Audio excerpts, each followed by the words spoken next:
Le nom du Siam est venu assez vite. Ouais. Ouais. On s'est très vite rendu compte que le cirque, ça faisait peur. Les gens voyaient les animaux, les lions, ils voyaient cet aspect très traditionnel.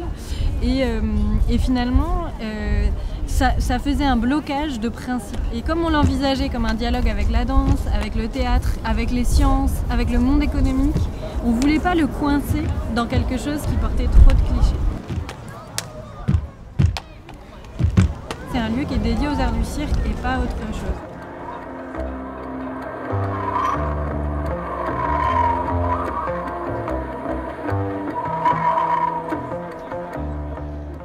Ce qui m'a touché, c'est de voir tous ces gens de générations différentes,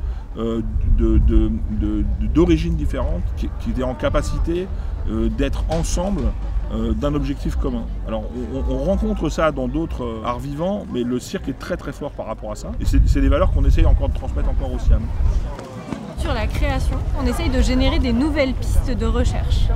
Donc on crée des workshops où on invite des artistes de cirque et des artistes d'autres disciplines, des chercheurs, des ingénieurs, d'autres entreprises. On a des partenaires extrêmement prestigieux à Aix, que ce soit le Ballet Préjocage, le Festival d'Art Lyrique. Le Siam, c'est aussi un lieu de rencontre.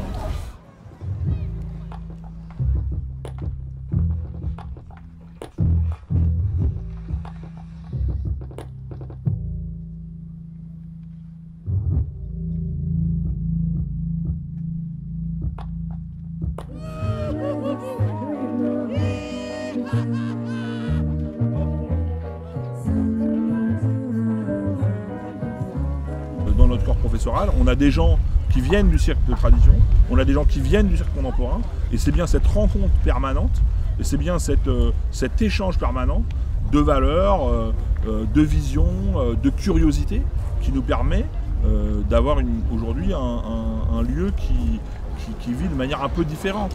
Cette richesse, elle est là et elle se sent en fait. Au niveau de la formation, mais même de cette école de pratique amateur, on a créé une classe qui s'appelle Classe Étoile, qui est un test un peu un équivalent du conservatoire. Donc on a créé cette petite classe qui est une quinzaine d'élèves qu'on amène plus loin artistiquement et techniquement, avec comme pour le conservatoire aucune obligation de devenir professionnel, mais en tout cas la volonté que ça facilite peut-être la création d'artistes à l'avenir.